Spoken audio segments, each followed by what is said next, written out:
Hello दोस्तों, स्वागत है आपका हमारे यूट्यूब चैनल में। आज के वीडियो में हम लोग समझेंगे कि मध्यकालीन भारतीय इतिहास के साहित्यिक स्रोत क्या रहे थे। क्योंकि हम लोग जानते हैं कि हमारे जो इतिहास वो तीन वर्गों में बटा हुआ है। एक प्राचीन भारतीय इतिहास, मध्यकालीन इतिहास और उसके बाद है आधुनिक इतिहास। तो प्राचीन इतिहास को लेकर हमने वीडियो पहले ही अपलोड किया हुआ है। उसके बाद आज की वीडियो में हम लोग समझेंगे मध्यकालीन भारतीय इतिहास के जो साहित्यिक स्रोत हैं।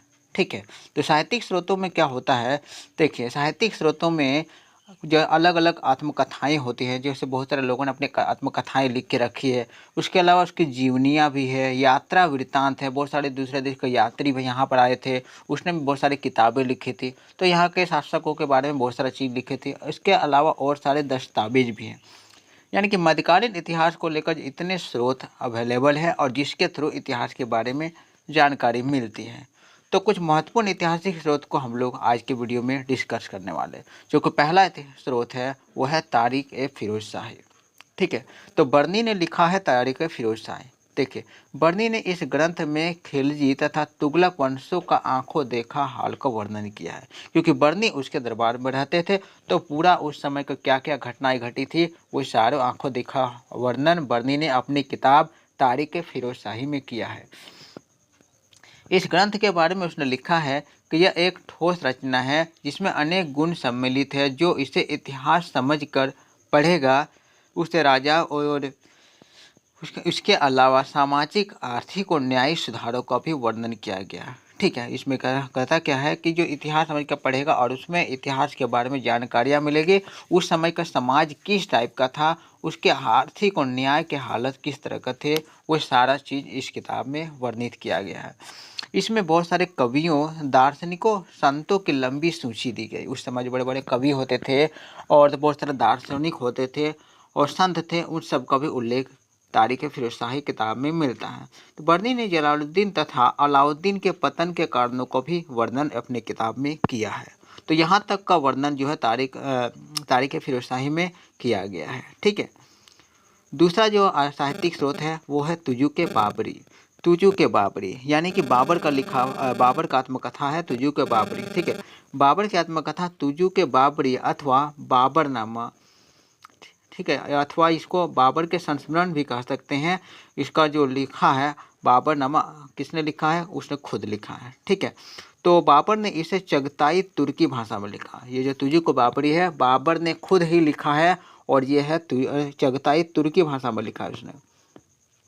इस ग्रंथ से बाबर के शासनकाल और उसके जीवन के संबंध में अत्यंत महत्वपूर्ण जानकारियाँ मिलती है। बाबर ने लिखा और बाबर अपने दरबार में जो भी शासनकाल को लेकर अलग जो भी चलता था, शासन प्रशासन था, सामाजिक स्थिति थी, उन सारे चीज़ों का वर्णन इस बुक में किया गया है। ठीक है, बाबरनामा का फारसी भाषा में भी अनुवाद किया गया है, जो कि 1589 में अब्दुल रहीम खान खाना ने अकबर के आदेश पर किया था। ठीक है, श्रीमती बेवरेज ने इसका सुंदर अंग्रेजी अनुवाद किया है। इसके अलावा इस किताब का अंग्रेजी में भी अनुवाद किया गया है और वो किया है श्रीमती बेवरेज ने। ठीक है, डॉक्टर मथुरालाल शर्मा ने इसका हिंदी में संक्षिप्त अनुवाद किया है। यानी इस किताब को इतना महत्वपूर्ण किताब समझा जाता था कि अलग अलग भाषाओं में अनुवाद किया गया है, ताकि उस भाषा को लोगों तक, ज़्यादा तक लोगों को उसकी समझ मिल सके। ठीक है, इसमें क्या है, इस ग्रंथ में भारत की राजनीतिक, आर्थिक, सामाजिक और धार्मिक स्थिति के बारे में सुंदर वर्णन देखने को मिलता है। देखिए, प्रकृति प्रेमी होने के कारण बाबर ने इसमें फल फूल, भोजन, रहन सहन के स्तर, नदी नालों आदि के संबंध में बड़ा विस्तृत वर्णन किया है। क्योंकि बाबर के बारे में हम पहले इतिहास में जानते हैं, वो बड़ा प्रकृति प्रेमी रहा था। वो जो पेड़ पौधा, हरियाली, फूल फल में उसको बड़ा इंटरेस्ट आता था। तो उन सब चीज़ों का भी वर्णन अपनी किताब में उसने किया है।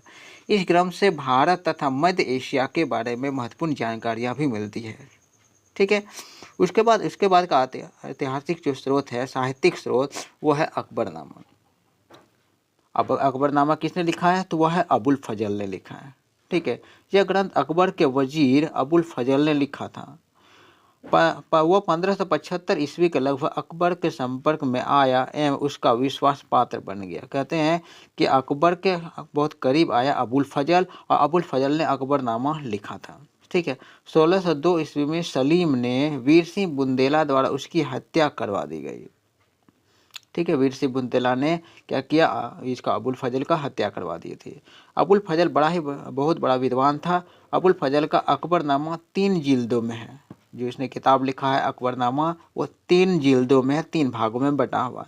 तो प्रथम जिल्द में अकबर के पूर्वज, उसके प्रारंभिक जीवन और उसके शासनकाल के 17 वर्षों तक का उल्लेख मिलता है। क्योंकि 3 जिल्द है, तो पहला जिल्द में उसके अकबर के जो पूर्वज रहे थे, दादाजी परदादाजी रहे थे, उसके अलावा अकबर के जो बचपन के जो ज़िंदगी थे, उसके अलावा उसके आगे के 17 साल तक की ज़िंदगी का वर्णन मिलता है।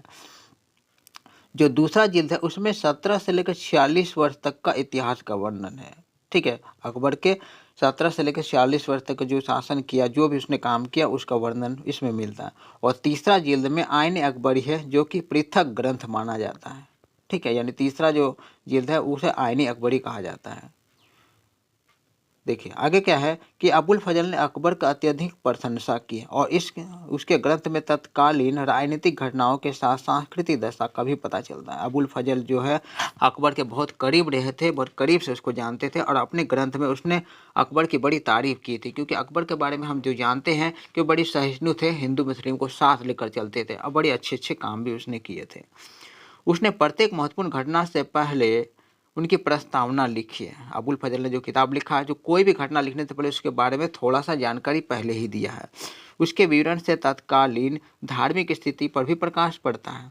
वो अकबर की धार्मिक उदारता से अत्यधिक प्रभावित थे। मैंने पहले बताया कि जो धार्मिक उदारता है, जो धर्म को लेकर जो उसका रवैया था, जो हर धर्म के लोगों को साथ लेकर चलने का जो मैटर था अकबर का, उसके बारे में उसने अपनी किताब में लिखा है और उसकी बड़ी प्रशंसा भी किया है। अतः उसने अकबर को इंसान कामिल कहा इस वजह से, और इसके अलावा देवी प्रकाश भी कहा। ठीक है, उसने अकबर को अत्यधिक प्रशंसा किया। अतः यह ग्रंथ निष्पक्ष नहीं कहा जा सकता। ठीक है, सीख लेते, क्योंकि इस किताब में जो है अबुल फजल ने अकबर का कुछ ज़्यादा ही तारीफ कर दिया है। तो कई बार ऐसा लगता है कि कहीं ये तो निष्पक्ष नहीं है, क्योंकि अकबर का बहुत करीब था, तो हो सकता है करीब होने की वजह से उसके इसलिए गलत होने के बावजूद भी झूठी तारीफ कर दिया। ऐसा आज के इतिहासकारों को, कई इतिहासकारों को लगता है। इस ग्रंथ की भाषा जटिल, आबंडपूर्ण एवं अलंकारिक है, किंतु फिर भी यह अमूल्य ऐतिहासिक ग्रंथ है। ठीक है, भले इसकी भाषा थोड़ा सा जटिल है, थोड़ा सजावट अलंकार ज़्यादा देखने को मिलता है, लेकिन ये ऐतिहासिक स्रोत के रूप में आज के लोगों को पढ़ने के लिए बड़ा अच्छा स्रोत होता है। ठीक है, एच बेवरी ने इस ग्रंथ का अंग्रेजी में अनुवाद किया है, और सैयद अतहर अब्बास रिजवी तथा डॉक्टर मथुरालाल शर्मा ने भी इसका अलग अलग भाषा में अनुवाद किया। इसके बारे में हमने पहले ही बात कर लिया है, क्योंकि बहुत इम्पोर्टेंट ये साहित्यिक स्रोत रहा। तो यहाँ तो भाई हम लोग वीडियो को ख़त्म करते हैं। उम्मीद है आप लोग को ये वीडियो पसंद आया होगा, क्योंकि ये जो हमने जो बताया है साहित्यिक स्रोत, वो आप लोग को सिलेबस पर बेस्ड ही है। तो इसलिए मैंने कुछ सिलेबस के अकॉर्डिंग ही मैंने साहित्यिक स्रोतों को इस वीडियो में आप लोग को बताया है। अगर वीडियो पसंद आया होगा तो लाइक और सब्सक्राइब जरूर करते हैं। मिलते हैं हम लोग